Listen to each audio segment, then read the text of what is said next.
इम्तियाज जलील साहब को मैं एकदम खुले अल्फाज में कहूंगा, मेरी पहचान तो छोड़ो, तुम्हारी पहचान ये कि इम्तियाज जलील साहब की राजकारण की उम्र 9 साल है, मेरी राजकारण की उम्र 25 साल है। लेकिन किसी पे तोहमत और टिप्पणी मत करो, ये हमारा उनको मशवरा है। बुला के आप गलती है तो बोलो सलीम तेरी ये गलती है, सलीम मानने का मादा रखता, लेकिन सलीम को पड़ोसी नहीं पहचानता, ये बात कहकर उन्होंने हमारे को दिल्ली तकलीफ दी है। हमने कभी उन पर गलत टिप्पणी नहीं की। खासदार साहब ने कहा था कि लेबर कॉलोनी के टाइम में कि आप सब सो जाओ, आपका बेटा जाग रहा है, तो जागरण में पूरी जो है लेबर कॉलोनी का क्या होगा वो तो आपके सामने है। मेरी पहचान की रही बात तो मैं बताता हूं कि हाँ, मुझे पड़ोसी इसलिए नहीं पहचानता कि मेरे बाजू ना कोई बिल्डर रहता और ना कोई कॉन्ट्रैक्टर रहता और ना कोई उद्योगपति रहता। मेरे बाजू रहने वाले, मैं सलेमेरी में रहता हूं और गरीबों का काम करता हूं। तो मेरी अगर पहचान अगर आपको लेना है तो आपकी ऐसी गाड़ी में से रोड पर उतरना, शहर के जिले किसी भी लोडिंग ऑटो रिक्शा वाले को पूछना है कि आप सलीम पटेल वायगा को पहचानते हैं क्या। आपको हमारे ऑटो ने इम्तियाज जलील खासदार साहब बनाया है, आप कुछ भी नहीं थे, आपकी पहचान हमसे हुई, हमारे ऑटो से आप खासदार बने। आप हमारी पहचान की क्या बात कर रहे हो। इम्तियाज जलील अगर चाहते थे तो डॉक्टर अब्दुल गफ्फार कादरी भी आमदार बनते थे और हमारा दोस्त नासिर सिद्दीकी साहब भी आमदार बनते थे।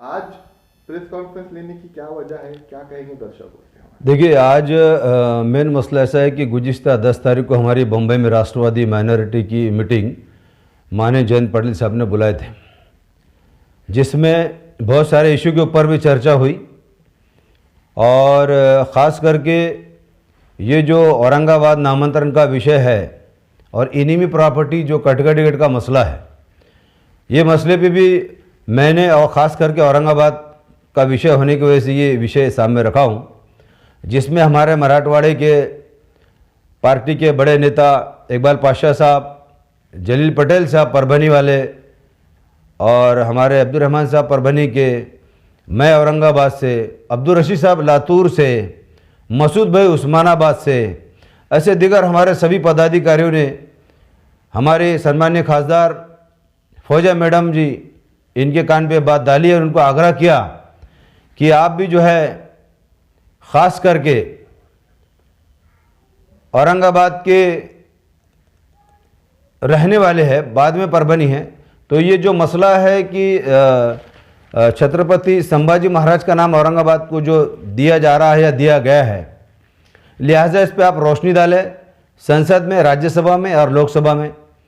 साथ ही साथ जो इनिमी प्रॉपर्टी का मसला आया, जो बहुत एक नाजुक मोड़ आ गया कटगढ़ गेट का, इस बारे में भी आप जो है हाउस में आवाज़ उठाए, तो हमें उन्होंने आश्वासन दिया हम सबको कि ज़रूर मैं औरंगाबाद का नाम औरंगाबाद रहेगा, इस बात को लेके राज्यसभा और लोकसभा में इस बात के लेके मैं बिल्कुल आवाज़ उठाएंगी। और इनामी प्रॉपर्टी का जो मसला आ रहा कटगढ़ गेट का, उसको कहीं ना कहीं रहवासियों को न्याय दिलाने के लिए मैं ये दोनों मसले वहाँ बहुत ज़ोर और शोरों से उठाऊंगी, जिसमें और भी हमारे पार्टी के सांसद उनको समर्थन करेंगे, ऐसा उन्होंने हमें आश्वासन दिया।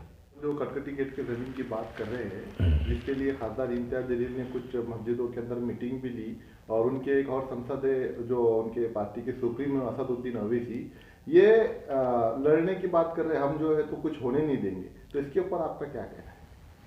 देखिए, ये विषय अब बहुत आगे निकल गया, इसको बहुत पहले ही करना चाहिए था। जिस तरह से खासदार साहब ने कहा था कि लेबर कॉलोनी के टाइम में कि आप सब सो जाओ, आपका बेटा जाग रहा है, तो वो जागरण में पूरी जो है लेबर कॉलोनी का क्या होगा वो तो आपके सामने है। और दूसरा विषय ऐसा है कि खासदार होने की हैसियत से अगर वो इस विषय को लेके गंभीरता दिखाते हैं, तो मैंने इससे पहले भी कहा कि वो वाकई में एक टैलेंट और काबिल शख्स है जो कि हाउस में आवाज़ उठाकर इस मामले को कहने का इंसाफ दिलाएंगे। फिल्म में आपने कहा था कुछ दिन पहले कि खासदार इम्तियाज जलील अगर चाहे तो असदुद्दीन ओवैसी को बोलकर जो है तो ये मामला रुका सकते हैं, लेकिन कुछ दिन पहले हमने इम्तियाज जलील का इंटरव्यू किया, उसमें तो इम्तियाज जलील ने आपको पहचानने से मना कर दिया। कौन सलीम है बोल रहे हो? अब देखिए, फॉर एग्जाम्पल मैं आपको एक उदाहरण दे देता हूँ, फिर उसके बाद उसका क्लियर करता हूँ। कि औरंगाबाद में किराड़पुर इलाका है जो आप जानते हैं, वहाँ परमवीर अब्दुल हमीद हॉल है जिसको लाल हॉल के नाम से जाना जाता है। 2016-17 में उसको डेमोलिश करके वहाँ पर झोन ऑफिस खोलने की कोशिश कर रहे थे कारपोरेशन, ऐसा प्रस्ताव आ गया था। तो अड़ोस पड़ोस के लोगों ने बोले कि भाई सलीम भाई आपके ताल्लुकात बहुत अच्छे हैं, लिहाजा ये विषय को आप उठाओ तो कुछ ना कुछ मसला हल हो जाएगा। तो अल्हम्दुलिल्लाह हमने वो विषय को उठाए, जब जनरल बॉडी में आ गया था विषय, हमने उपोषण धरने करे, वो लाल हाल अपनी जगह महफूज हो गया और सेफ हो गया और वो बच गया, क्योंकि वहाँ हज़ारों नहीं लाखों लोगों की शादियाँ गौर गरीब लोगों की हुई और हो रही है, तो वो मामला बच गया। इसी तरह से मैंने एक सादगी में कहा था और एक समझदारी का सबूत दिया था और उनको बाइज्जत कहा था कि भाई वो एक टैलेंट और एक अच्छे होशियार खासदार है जिनका अच्छा टैलेंट है और अच्छा रिलेशन है, और असदुद्दीन साहब अगर ये मिलकर अगर इशू उठाए तो ये मामला हल हो जाएगा। लेकिन आपने कहा कि आपके चैनल पर उन्होंने कहा कि सलीम पटेल वाहेगांवकर को तो एक मेमोरी के तौर पे पड़ोसी पहचानता नहीं। तो मैं आपको बताता चलूँ, मेरी पहचान की रही बात तो मैं बताता हूं कि हाँ, मुझे पड़ोसी इसलिए नहीं पहचानता कि मेरे बाजू ना कोई बिल्डर रहता और ना कोई कॉन्ट्रैक्टर रहता और ना कोई उद्योगपति रहता। मेरे बाजू रहने वाले, मैं सलेम एरिया में रहता हूं और गरीबों का काम करता हूं। तो मेरी अगर पहचान अगर आपको लेना है तो आपकी ऐसी गाड़ी में से रोड पर उतरना, शहर के जिले के किसी भी लोडिंग ऑटो रिक्शा वाले को पूछना है कि आप सलीम पटेल वाहेगांवकर को पहचानते हैं क्या। यही न्यासक सलीम पटेल वाहेगांवकर है जिसने हजारों लोडिंग रिक्शे की एसोसिएशन लागू करके एक रकमी टैक्स माफ कराया, जो बड़े आंदोलन के तौर पर औरंगाबाद के लोडिंग वाले जानते हैं, जिला भर में नहीं मराठवाड़ा भर में, जिसमें महाराष्ट्र रिक्शा चालक सेना का मैं प्रमुख हूं। ये मेरी पहचान है। मेरे को गरीब पहचानता है, हाथ गाड़ी लौटने वाला, रिक्शा चलाने वाला, छोटे मोटे काम करने वाला। जितने औरंगाबाद के केवीस है जिसमें छोटे जो बेचारे जो फुटपाथ पर बेचते हैं, जिनकी लघु उद्योजक संगठन मैंने बनाकर उनको दिया हूं, जो आज रोजी रोटी कर रहे हैं और खा रहे हैं, ये मुझे पहचानते हैं। मुझे कोई उद्योगपति, कॉन्ट्रैक्टर, बिल्डर नहीं पहचानता हूं, ये मेरी पहचान है। अब रहा दूसरा सवाल, इम्तियाज जलील साहब को मैं एकदम खुले अल्फाज में कहूंगा, मेरी पहचान तो छोड़ो, तुम्हारी पहचान। सबसे पहले औरंगाबाद में जब आए तो औरंगाबाद में सबसे मशहूर पेपर उर्दू हिंदुस्तान पेपर के एडिटर जनाब अंसारी साहब की यहाँ आपकी और मेरी मुलाकात हुई थी जब आप औरंगाबाद में आए थे, और आप मध्य से फॉर्म भी नहीं भरे थे। जब आपकी और मेरी मुलाकात नायब अंसारी साहब की कैबिन में हुई थी, और ये न्यासक सलीम पटेल वाहेगांवकर है जिसने आपको पहले ही मुबारकबाद दे दिया था कि अल्लाह आपको कामयाब करे, आप एक अच्छे और बेहतरीन आमदार साबित हो गए। ये सलीम पटेल की पहचान है। सलीम पटेल को उद्योगपति और बड़े बिल्डर नहीं पहचानते, गरीब पहचानता। एक तुम्हारी पहचान, इम्तियाज जलील साहब आपकी पहचान, इस सरजमीन औरंगजेब रहमतुल्लाह अलैह की ज़मीन औरंगाबाद जिला, जिसको आपने कहा कि अगर उनके मज़ार को ले जाते तो ले जाए, यह हमारे लिए बहुत दुख की बात है। अरे उसी सरजमीन औरंगाबाद में आपने मध्य से चुनाव लड़ा था, और हमारे जो चाहने वाले लोग हैं जिनके वोट से इसी औरंगजेब रहमतुल्लाह अलैह की सरजमीन ने आपको आमदार इम्तियाज जलील बनाया, यह आपकी पहचान हमने दिलाई हमारे वोटों से। दूसरी बात, आप जब लोकसभा लड़ रहे थे तो यही औरंगजेब रहमतुल्लाह अलैह का जिला, जो हमारे सूफी संत है, आपको हमारे वोटों ने इम्तियाज जलील खासदार साहब बनाया है। आप कुछ भी नहीं थे, आपकी पहचान हमसे हुई, हमारे वोटों से आप खासदार बने। आप हमारी पहचान की क्या बात कर रहे हो? अरे हमको तो गरीब जानता, आज राशन दुकान पूरे जिले में लिख लो, आज गौर गरीब को हमारे मुहिम से अल्लाह के करम से हजारों लोगों को राशन मिल रहा है, वो भी बावक्त पूरा मिल रहा है। ये हमारी पहचान है। हम वो गरीब को पहचानने वाले लीडर है, हमें उद्योगपति और कोई बिल्डर नहीं पहचानता। नहीं, लेकिन सलीम भाई उन्होंने कहा है कि आप सिर्फ आके निवेदन दे रहे हैं, दूसरे पार्टी के लोग कुर्सियों को लात मारो, हमारे साथ आके जुड़ जाओ, कुर्सियों से मोहब्बत कर रहे, एक तरफ निवेदन भी दे रहे, तो ये क्या बात है? आपके माहिती के लिए मैं तो उनके मंडप में फौज फाड़ा लेके चले गया था, बाज़ाब्ता जाके खुले ऐलान उनके सारे पदाधिकारी के मौजूदगी में समर्थन दिया हूँ, औरंगाबाद कर होने की हैसियत से समर्थन दिया हूँ। मैंने कहा, उन्होंने कहा था कि ये पार्टी का आंदोलन नहीं, तो हम भी कहा कि हम औरंगाबाद कर, हम पार्टी के आंदोलन से नहीं आए, हमारे साथी भी आके समर्थन दिए, खुला समर्थन दिए।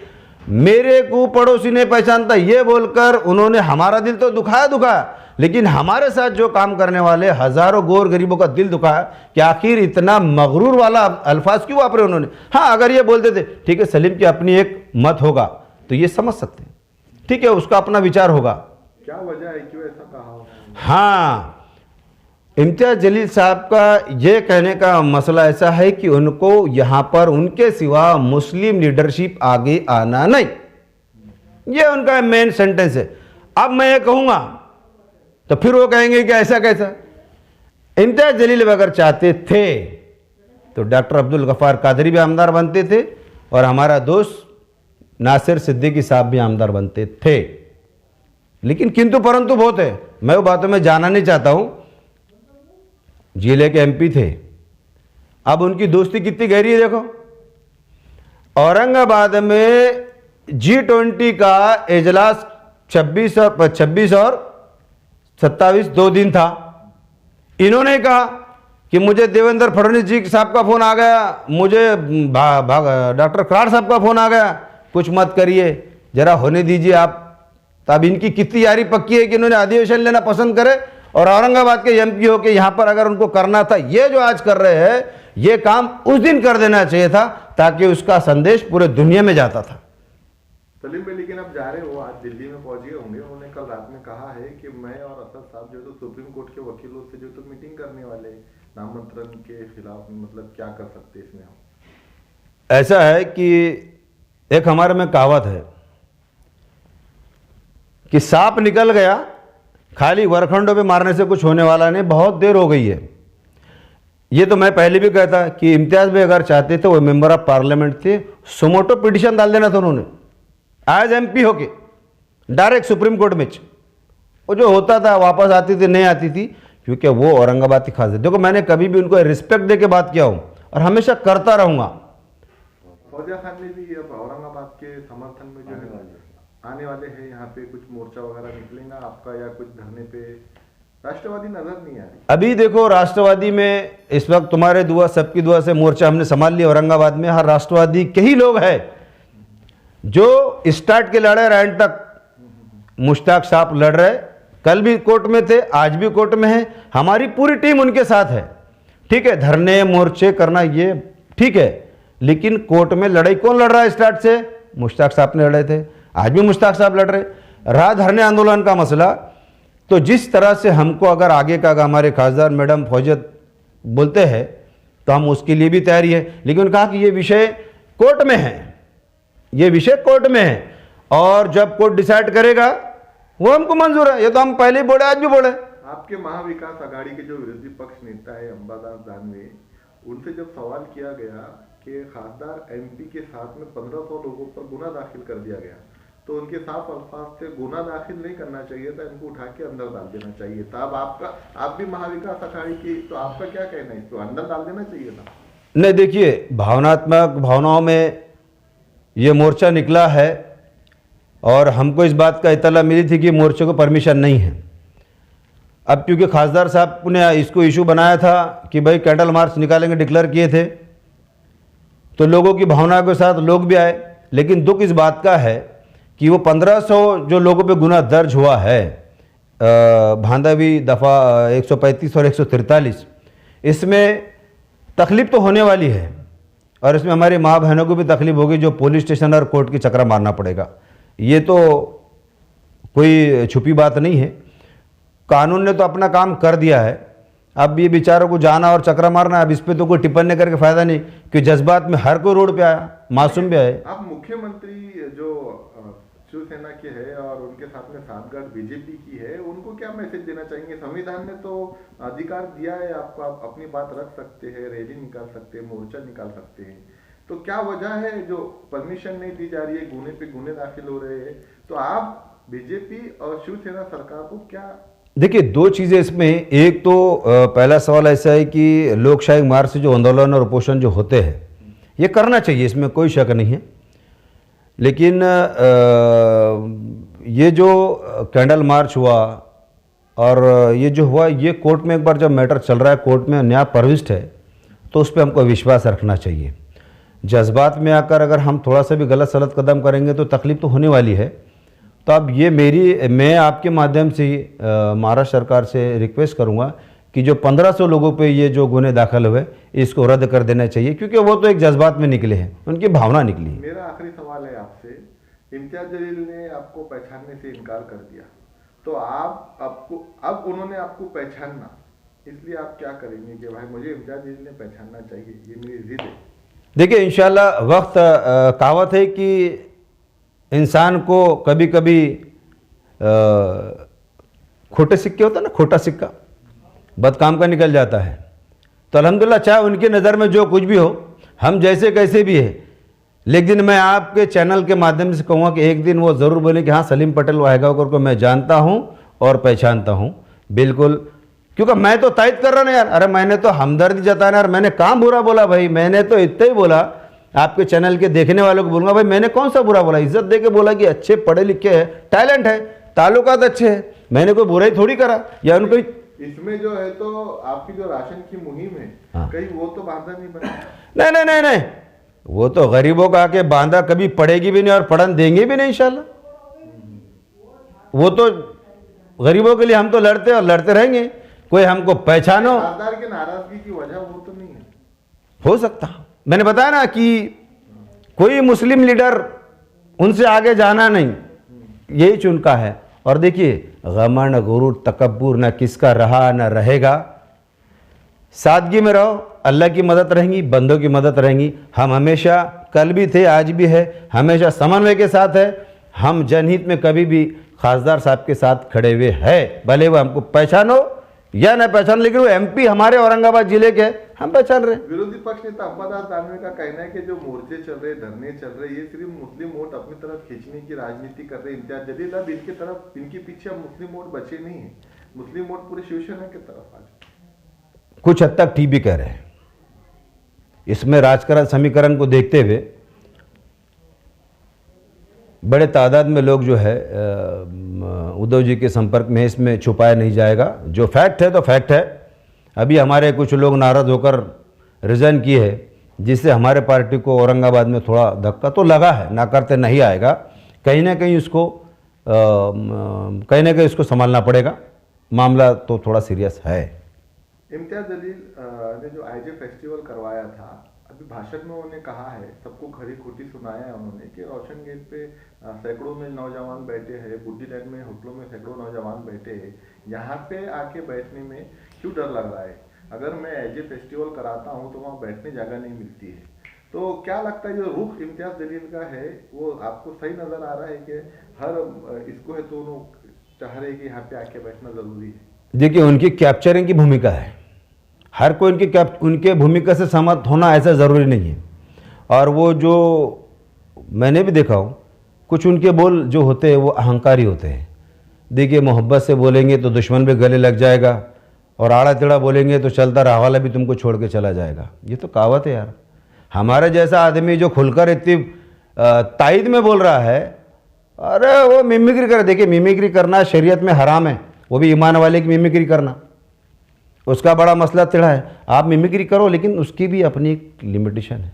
अरे तुम हमारे जैसे गरीब कार्यकर्ता का मिमिक्री कर रहे तो इसका असर तो तुमको नजर आएगा, हमको नहीं, वो उनको ही नजर आएगा इंशाल्लाह। चलते चलते ये बता दीजिए कि आपके लाइफ में कभी आपने उपोषण में बिरयानी और नान खलिया खाया है क्या बैठ के, या ऐसा कोई आंदोलन देखा आपने? देखा तो नहीं, लेकिन पहली बार देखने को मिला, तो देखने में क्या हर्ज है, एंजॉय।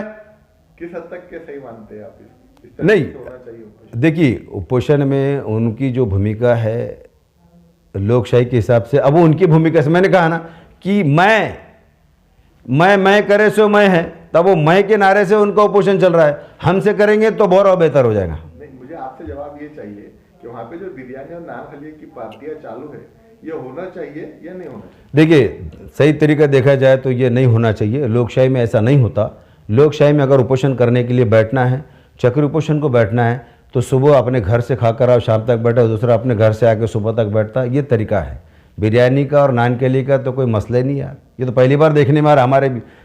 और आपके महती के लिए कि इम्तियाज जलील साहब की राजकारण की उम्र 9 साल है, मेरी राजकारण की उम्र 25 साल है। वो 5 साल विधानसभा में आमदार रहे, 4 साल लोकसभा में रहे।